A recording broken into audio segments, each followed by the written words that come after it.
Hey everyone, welcome to What Shaun Likes. I'm Shaun, obviously, and today I wanted to talk about a PlayStation game, a PlayStation 4 game called Ghost of Tsushima. It's a PlayStation exclusive game. If you haven't played the game, this is actually to tell you how the game is. The game is pretty amazing. It's pretty good, and I wanted to talk about possibly 3 points about the game. First of all, the way it looks. If you haven't played the game, the graphics, if I can say, just the graphics, the landscape, everything that is kind of like built around the game is phenomenal. Absolutely beautiful. It's really, and you kind of go into, like, I would say, like most games do this, but like they give different regions, and you'll see it in Horizon Zero Dawn, you'll see it in other open world games. Even in God of War, different regions will even have like different types of weather. One will be maybe more summery, another more autumn and rainy, and another more wintry, I guess. And you actually get to experience that. So you really get to kind of experience like the landscape of Japan on this island called Tsushima, where the plot of the game is really where a Mongol warlord, Kota Khan, who's, I believe, the cousin of Kublai Khan, has come to Tsushima to kind of take over Tsushima as its first conquest in Japan. This is obviously as the Mongol Empire was probably expanding, to conquer Tsushima and then move over to the mainland of Japan. So this is really it's a staging ground for where they want to host the invasion of Japan.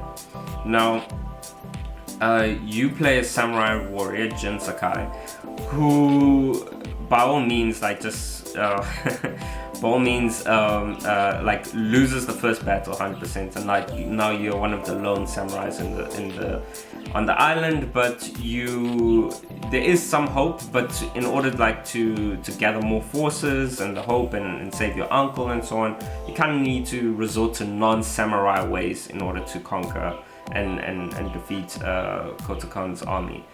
And this is the second point I want to talk about in this game. It's the style and the gameplay.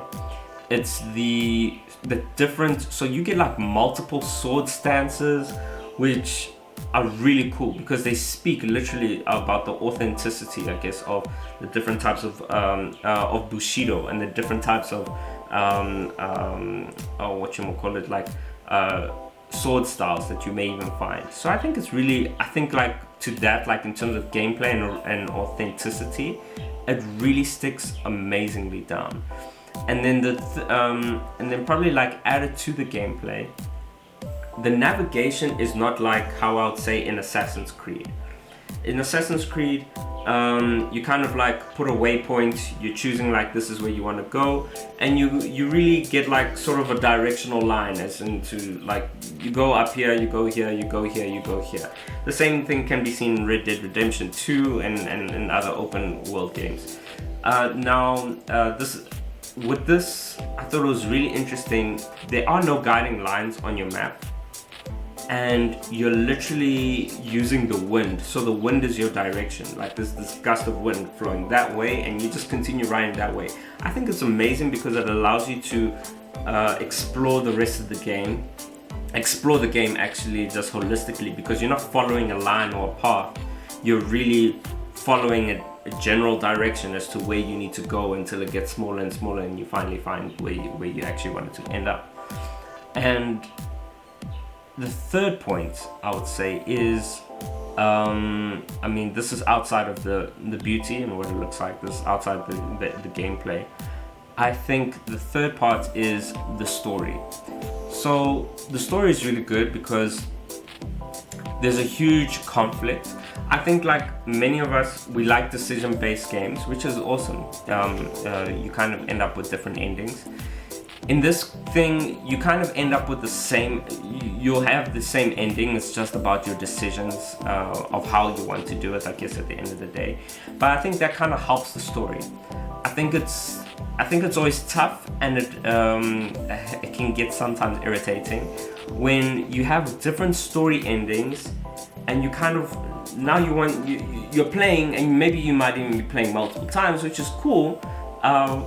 For to try to receive different types of endings, but I think the story is so good that you're actually fine with the one and only ending that you're kind of getting, and the decisions you're making along the way really don't go that far to influence the ending, but it's about telling the story and allowing you to interact within this specified story, which I think is really cool. So I think the story really holds up. The story is awesome. If I had to say, like, if there was a game anyone on PlayStation needed to ever get, it's definitely Ghost of Tsushima. I would even say go on to even post that, go onto Legends mode, get the co-op, the online version of it, so you can play with other people, because that's amazing. The stories there are also kind of gritty, a bit more dark, but the gameplay is so cool. I don't think anyone who likes like hand-to-hand, not even hand-to-hand, like weapon combat type of games, third player open world, will love this game ultimately. So yeah, if you like this video, if you like my channel, please like and subscribe, and I'll see you guys later. Cheers.